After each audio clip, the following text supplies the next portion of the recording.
Hello students. इस video में हम बात करेंगे हमारे चैप्टर नंबर 6 की, और जिसका टाइटल है कंबस्शन एंड फ्लेम। यानी हम इसमें बात करेंगे कि ऑक्सीजन की प्रेजेंस में मटेरियल किस तरह से जलता है और उनके जलने के तरीके के हिसाब से उन्हें क्लासिफाई करेंगे हम। तो चलिए स्टार्ट करते हैं इसको। We use different kind of fuel for various purpose at home. हम घर पे अलग अलग काम करने के लिए अलग अलग तरह से फ्यूल्स का इस्तेमाल करते हैं। In industries and for running automobiles, industry में अलग तरह से फ्यूल इस्तेमाल होते हैं, और ऑटोमोबाइल्स को चलाने के लिए कार वगैरह को अलग तरह से फ्यूल इस्तेमाल होते हैं। Can you name a few fuels used in our home? क्या आप कुछ फ्यूल्स की लिस्ट बना सकते हो जो आपके घरों में इस्तेमाल होते हैं? बिल्कुल बना सकते हैं। जैसे इसमें से कुछ होंगे वुड्स, लकड़ियाँ, कोयल यानी कोयला, चारकोल, तारकोल हो सकता है, petrol, diesel, compressed natural gas LPG, CNG हो सकती है यानी कंप्रेस्ड नेचुरल गैस, और LPG liquid petroleum gas. You are familiar with the burning of candle. हमें पता है कि कैंडल किस तरह से बर्न होती है। What is the difference between burning of a candle and burning of a fuel like coal? तो ये पूछता है कि कोयले के जलने में और मोमबत्ती के जलने में क्या फ़र्क है। तो बड़ी आसानी से हम बता सकते हैं कि जो कैंडल होती है यानी मोमबत्ती जो होती है वो फ्लेम के साथ जलती है, और जो कोयला होता है वो सिर्फ ग्लो आता है, उसमें सिर्फ एक रेड ग्लो आता है। तो इस तरह से हम बता सकते हैं कि जो केमिकल होते हैं उनमें, लकड़ी में, कोयले में मतलब, और मोमबत्ती में, दोनों में जो केमिकल है वो किस तरह से जलते हैं। तो हमने यहाँ पर अच्छे तरह से इनको बता दिया है कि जो मोमबत्ती होती है वो फ्लेम के साथ जलती है, यानी उसमें से हीट और लाइट दोनों अवेलेबल होती है। और जो कोयला होता है उसमें कोई फ्लेम नहीं होती, लेकिन हीट और लाइट दोनों होती हैं। अब बात करते हैं हम कंबस्शन की। कंबस्शन होता क्या है? जब भी हम किसी भी फ्यूल को ऑक्सीजन की प्रेजेंस में जलाते हैं, यहाँ पर लिखा हुआ है जैसे a chemical process in which a substance react with oxygen to give off heat is called combustion. जब एक केमिकल को ऑक्सीजन की प्रेजेंस में जलाया जाता है तो यह प्रोसेस कंबस्शन कहलाती है। The substance that undergoes combustion is said to be combustible. और ऐसा सब्सटेंस जो ऑक्सीजन की प्रेजेंस में कंबस्शन करता है यानी जलता है उसे कंबस्टिबल कहा जाता है। It is also called a fuel. इसे हम एक फ्यूल भी कह सकते हैं। फ्यूल यानी ईंधन। द फ्यूल में भी सॉलिड, लिक्विड और गैस। और ये जो फ्यूल है यानी ईंधन है, ये ठोस भी हो सकता है, लिक्विड भी हो सकता है, और गैसियस फॉर्म में भी हो सकता है। Sometime light is also given of during combustion. कई बार लाइट हमें मिलती है, आइदर एज ए फ्लेम और एज ए ग्लो। हो सकता है वो हमें एक फ्लेम की तरह मिले, या फिर ऐसा भी हो सकता है कि वो एक सिर्फ ग्लो की फॉर्म में मिले। जैसे कोयले में सिर्फ ग्लो मिला था और मोमबत्ती में हमें फ्लेम मिली थी। We were told that few food is a fuel for our body. हमें यह बताया गया है कि जो फूड होता है वो हमारे शरीर के लिए क्या होता है, एक फ्यूल होता है। और हम उसका आंसर देते हैं कि हमारे शरीर में जो खाना होता है वो ऑक्सीजन ले करके फूड ब्रोकन होता है और हमें एनर्जी मिलती है। इसीलिए खाने को क्या कहा जाता है, एक फ्यूल कहा जाता है। अब हम कंबस्टिबल और नॉन कंबस्टिबल ऑब्जेक्ट में फ़र्क करते हैं। हमारे आसपास ऐसी बहुत सारी चीज़ें हैं जो कंबस्टन करती है, और कुछ ऐसी है जो कंबस्टन नहीं करती। जैसे यहाँ पर कुछ एग्जाम्पल दिए गए हैं, और हम बड़ी आसानी से उनको बता सकते हैं कि कौन सी कंबस्टेबल है और कौन सी नॉन कंबस्टेबल है।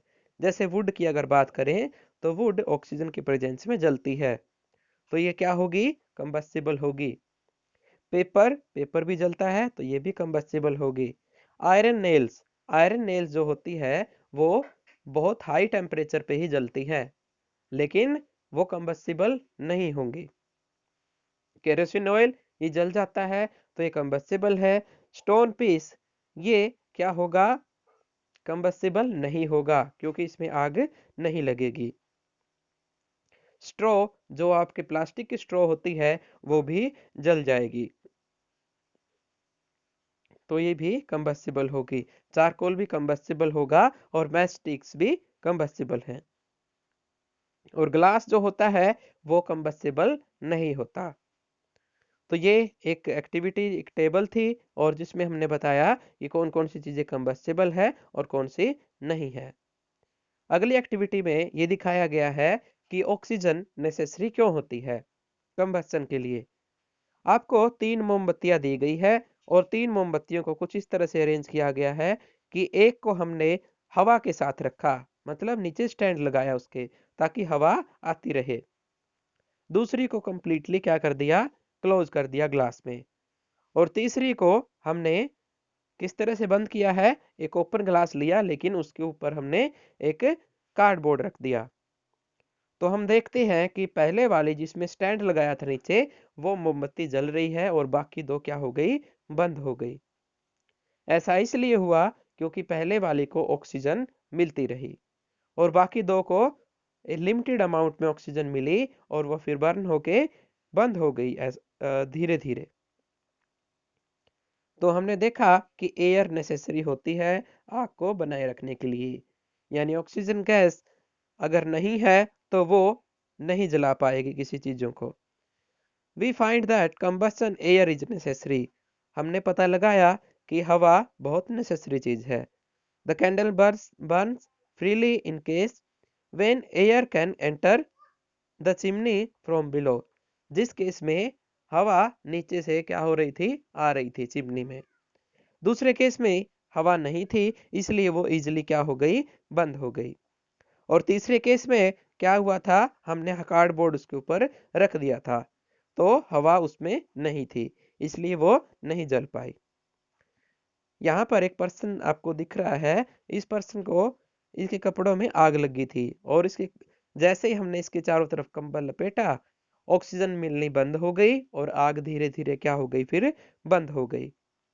ये काफी फेमस तरीका है। अगर किसी को आग लग जाए तो क्या करें? इमरजेंसी में उसके ऊपर कोई कपड़ा डाल दें, ताकि आग जो है बंद हो जाए।